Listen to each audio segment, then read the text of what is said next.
Au nom du Père et du Fils et du Saint-Esprit, ainsi soit-il.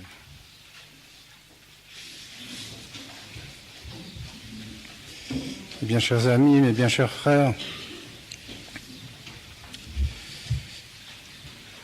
cette fête de la Pentecôte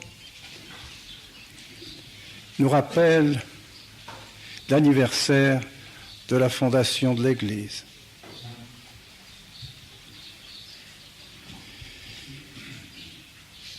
Quel anniversaire, quelle date mémorable.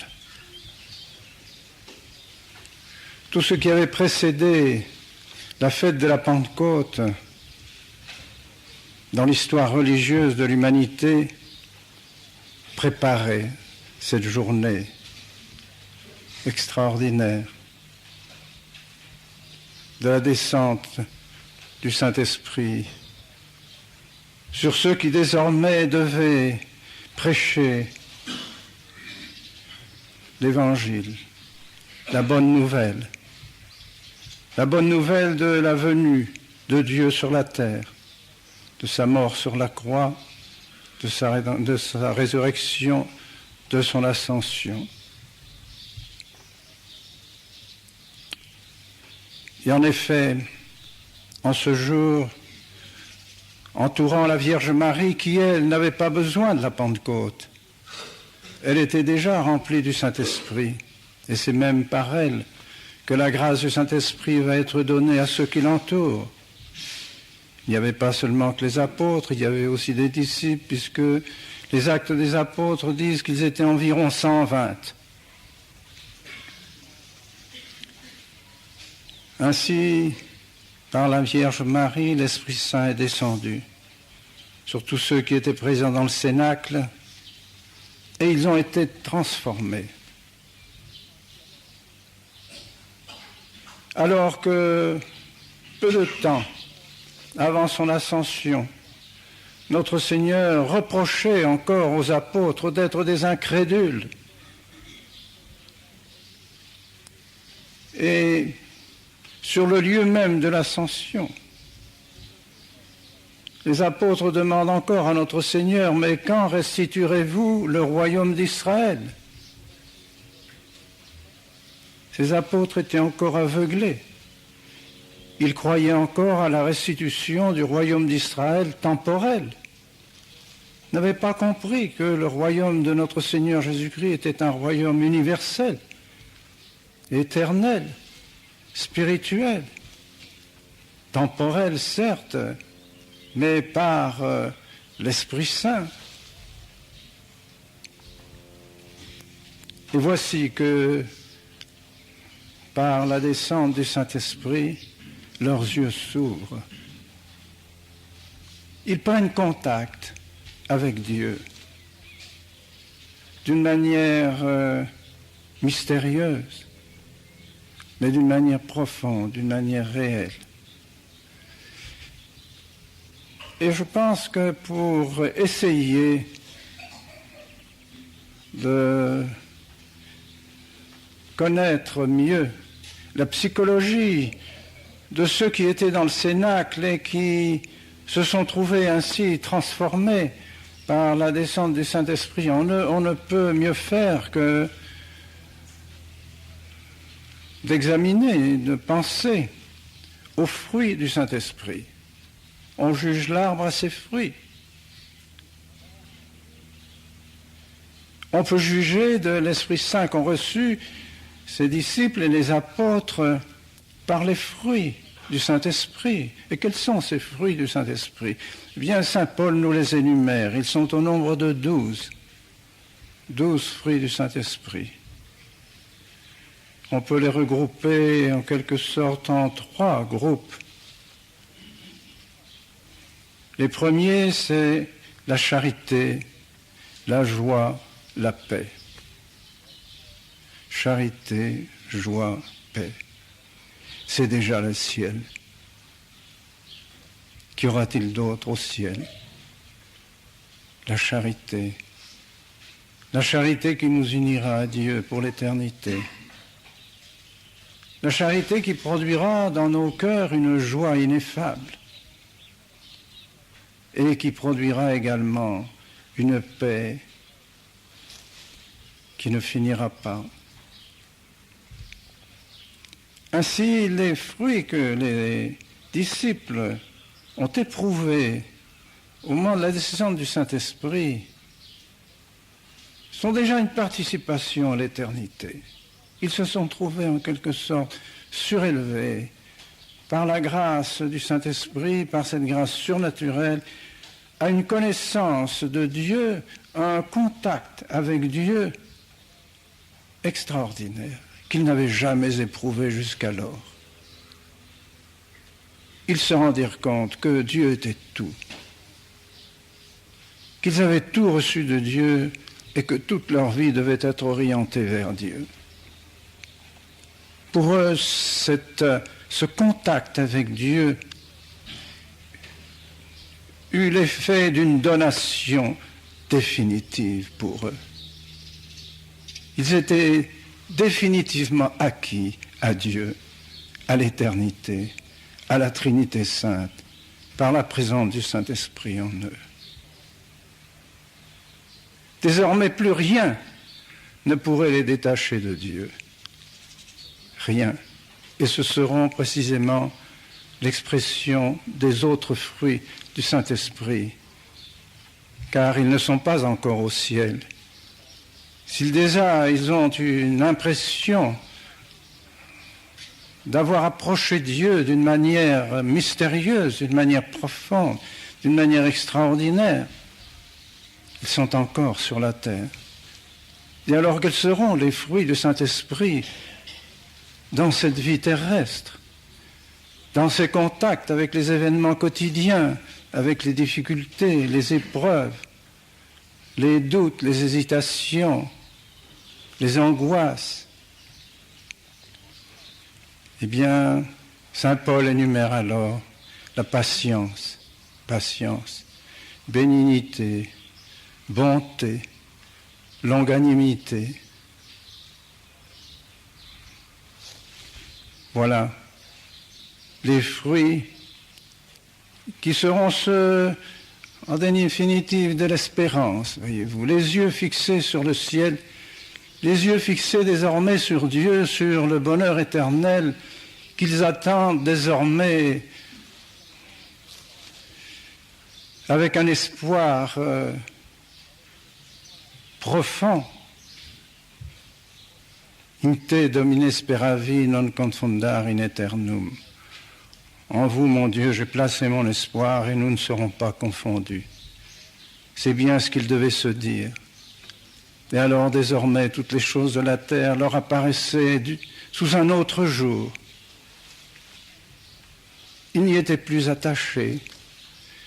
Et alors, dans les difficultés, dans les souffrances, dans les angoisses, c'était ces dispositions de patience, de bonté, de douceur, de longanimité. Et n'est-ce pas cela que l'on rencontre chez les vrais chrétiens, chez les vrais catholiques? Ce visage de douceur, de bonté, de patience, de longanimité dans les épreuves, dans les difficultés, dans les soucis quotidiens.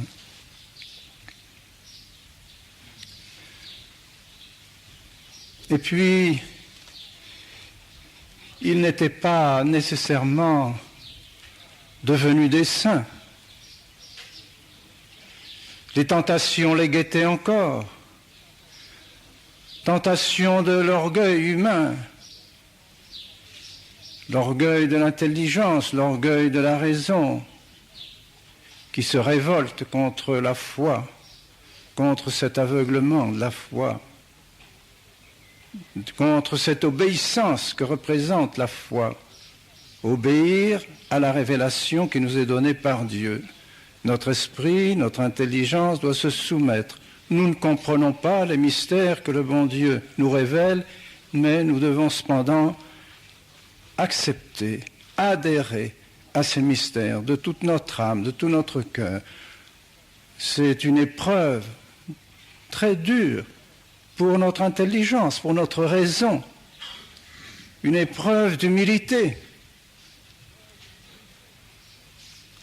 Et puis, il y a l'orgueil de la chair. Cette chair qui veut toujours se révolter contre l'esprit, qui veut satisfaire ses désirs désordonnés, sa volupté, son intempérance. Alors quels seront les fruits de l'Esprit Saint devant cet orgueil, devant cette révolte qui couve toujours dans nos âmes, qui couve toujours en nous?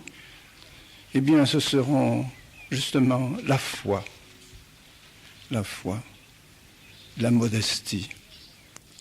Je dirais que la foi et la modestie, vous voyez, s'unissent parfaitement. Modestie dans la raison, humilité de notre raison devant la foi, modestie de nos intelligences. Nous sommes de petites intelligences, nous sommes au bas de l'échelle des esprits. Et si les anges sont soumis à l'intelligence de Dieu et à la vérité que Dieu leur enseigne, comment nous, pauvres humains que nous sommes, nous ne serions pas soumis, nous ne serions pas modestes devant Dieu qui nous révèle ces grandes vérités, ces grands mystères, mystères de la Trinité, mystères de l'incarnation, de la rédemption, mystères d'ailleurs dans la nature, mystères de la création. Nous sommes entourés de mystères. Eh bien, l'Esprit doit se soumettre à la volonté de Dieu, à la vérité de Dieu. Voilà le fruit du Saint-Esprit en nous, la foi, la modestie. Et puis, la continence et la chasteté. Continence et chasteté, fruit du Saint-Esprit, pour modérer ces désirs désordonnés de la chair qui veut se révolter contre l'Esprit. Voyez comme Saint Paul, décrivant les fruits de l'Esprit, nous donne une image admirable de ce que sont devenus en quelques instants ces disciples de notre Seigneur, ces apôtres, sont devenus par l'effet de la descente du Saint-Esprit en eux, remplis des fruits du Saint-Esprit. Et alors le résultat pour eux, ce fut parler, et ceperont loqui. Ils ont commencé à parler. Et parler de qui? De quoi? Mais leur cœur était rempli de Dieu. Ils avaient en quelque sorte touché Dieu. Ils avaient presque fait une expérience divine de la connaissance de Dieu, cette science de la charité dont parle saint Paul. Scientia caritatis Christi. Cette expérience les avait soulevés. Tout le reste disparaissait, encore une fois, pour eux. Devant Dieu, ils ont prêché Dieu, ils ont parlé de Dieu, ils ont chanté Dieu. Cantantes, laudantes. Ils n'ont pas pu faire autrement que de chanter la gloire du bon Dieu, les grandeurs de Dieu, et de prêcher notre Seigneur Jésus-Christ, de prêcher l'Évangile. Voilà ce que nous enseigne l'Évangile. Voilà ce que fut la Pentecôte. Et ce furent nos pères dans la foi. Et ce sont eux qui nous ont enseigné de recevoir aussi l'Esprit Saint. Ce sont eux qui ont été chargés de nous communiquer l'Esprit Saint, particulièrement par la grâce du baptême. Nous n'avons pas suffisamment confiance, je pense, dans la grâce de notre baptême. Notre baptême a été notre Pentecôte. Ce n'est pas autre chose. Souvenez-vous, dans les Actes des Apôtres, il est bien dit que les disciples de notre Seigneur étaient baptisés du baptême de l'Esprit. Baptême de l'eau, mais baptême de l'Esprit, qui n'était plus que le baptême de l'eau. Il était aussi le baptême de l'Esprit. Et l'Esprit Saint, souvent, à l'occasion des baptêmes qui étaient donnés par les apôtres, descendait visiblement sur ceux qui avaient reçu le baptême, manifestant ainsi la présence du Saint-Esprit, descendant dans ces cœurs, de ces cœurs préparés pour le recevoir. Bien, nous aussi, nous avons été associés en quelque sorte à ceux qui se sont trouvés dans le cénacle par notre baptême, par la confirmation. Confirmation qui n'est que le complément de l'effusion du Saint-Esprit que nous avons reçu au baptême. Alors nous avons vraiment reçu l'Esprit Saint. Est-ce que nous en avons vraiment reçu les fruits? Examinons-nous. Est-ce que vraiment nous avons conscience d'avoir reçu les fruits du Saint-Esprit? Est-ce que nous avons conscience vraiment d'être près de Dieu, d'avoir Dieu en nous, de connaître Dieu, de mesurer la charité de Dieu? Rappelons-nous le magnifique épître de saint Paul que nous lisons si souvent à l'occasion de la fête du Sacré-Cœur. L'épître aux Éphésiens, dans laquelle saint Paul décrit la hauteur, la profondeur, l'immensité de la charité de Dieu. Est-ce que nous avons conscience de cette charité de Dieu envers nous? Est-ce que nous vivons vraiment près de Dieu? Et par conséquent, est-ce que nous partageons la paix et la joie de Dieu dès ici-bas, par la présence du Saint-Esprit en nous, par l'effusion du Saint-Esprit en nous? Est-ce que nous participons aussi à tous ces fruits qui nous sont donnés pour marcher vers notre éternité, au milieu de toutes les difficultés de ce monde, au milieu de toutes les tentations de ce monde corrompu, de tous les obstacles qui se présentent à notre vie chrétienne, à tous les attraits du péché? Est-ce que nous vivons vraiment de ces fruits du Saint-Esprit qui sont la patience, la bonté, la douceur, la magnanimité, la longanimité? Combien il est bon de se rappeler ces choses. Tous les jours, peut-être, nous avons à exercer ces vertus, ou alors nous nous révoltons devant les événements qui nous entourent. Nous nous opposons à la volonté du bon Dieu. Nous souffrons, comme nous souffrons aujourd'hui, dans l'Église et par l'Église. Est-ce que nous sommes dans ces dispositions de patience, de douceur, de mansuétude vis-à-vis des épreuves que le bon Dieu permet que nous ayons, même par nos frères? Et puis, est-ce que nous réalisons vraiment dans notre vie cette humilité de l'intelligence? Redigere omnem intellectum in obsequium Christi. Voilà la devise que nous donne saint Paul. Ramener tous les esprits à l'obéissance à notre Seigneur Jésus-Christ, in obsequium Christi.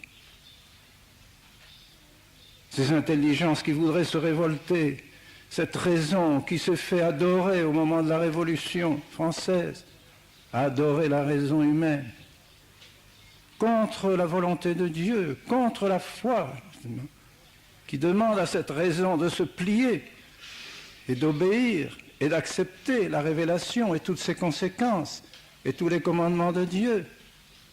L'homme se dresse dans son orgueil et il adore sa raison.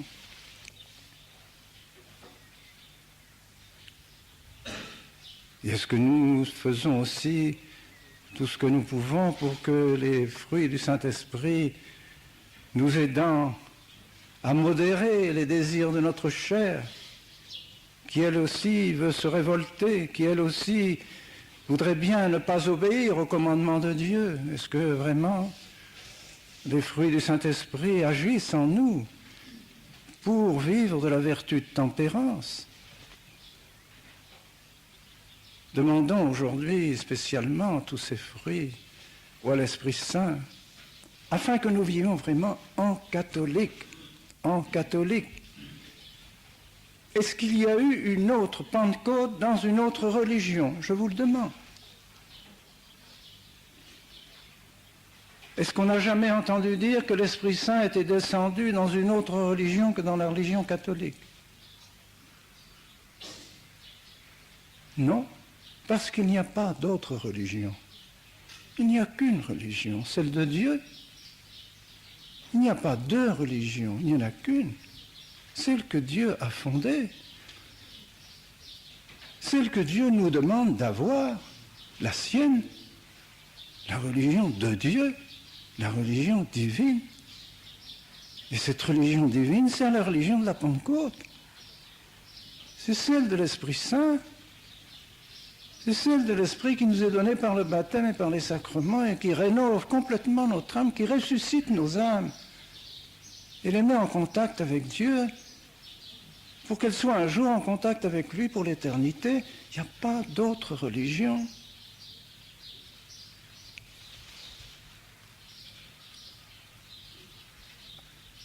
C'est pourquoi, devant cet esprit que nous constatons depuis le Concile Vatican II, nous sommes obligés de nous poser la question, est-ce que cet esprit est vraiment conforme à l'esprit de la Pentecôte? Est-ce que les fruits du Saint-Esprit se reconnaissent dans cet esprit qui est issu de Vatican II? Eh bien, je pense que malheureusement, nous sommes obligés de constater que non. L'Esprit de Dieu n'est pas là. Il n'y a pas de nouvelle Pentecôte. On voudrait nous faire croire qu'il y a une nouvelle Pentecôte, qu'il y a une deuxième naissance de l'Église. Il y a eu la naissance de l'Église à la Pentecôte, au temps des apôtres, et puis il y aurait maintenant, à Vatican II, une deuxième naissance de l'Église, une nouvelle Pentecôte. Il n'y a pas deux Pentecôtes. Il n'y a qu'une Pentecôte, à laquelle nous devons être fidèles jusqu'à la fin des temps, à laquelle devront être unis tous ceux qui seront baptisés, tous ceux qui recevront les sacrements, tous ceux qui seront confirmés, tous ceux qui recevront les grâces de notre Seigneur Jésus-Christ, seront unis à cet esprit qui est descendu à la Pentecôte sur les apôtres. C'est le même esprit, la même fidélité, avec les mêmes fruits du Saint-Esprit. Et c'est pourquoi je dirais qu'on peut faire le discernement des esprits par les fruits du Saint-Esprit, dans la mesure où l'on constate les fruits du Saint-Esprit dans une famille, dans une société, dans une personne, on peut dire que cette personne est vraiment le fruit de la Pentecôte du Saint-Esprit et elle a vraiment le Saint-Esprit en elle, tel que les apôtres l'ont reçu. Si au contraire nous ne trouvons pas ces fruits du Saint-Esprit, mais le contraire des fruits du Saint-Esprit, alors nous ne pouvons pas croire qu'il s'agisse vraiment du même esprit, de l'esprit de la Pentecôte. Et regardez un tout petit regard sur les derniers fruits du Saint-Esprit. Je vous ai dit que les derniers fruits du Saint-Esprit, tels qu'ils sont donnés par saint Paul, ce n'est pas moi qui les enseigne, c'est saint Paul lui-même. La foi, fides, modestia, continentia, castitas. La foi, la modestie, la continence, la chasteté. Dites-moi, si, depuis le Concile Vatican II, ces fruits du Saint-Esprit sont plus abondants dans l'Église qu'avant, la foi. Constatons nous-mêmes que la foi disparaît.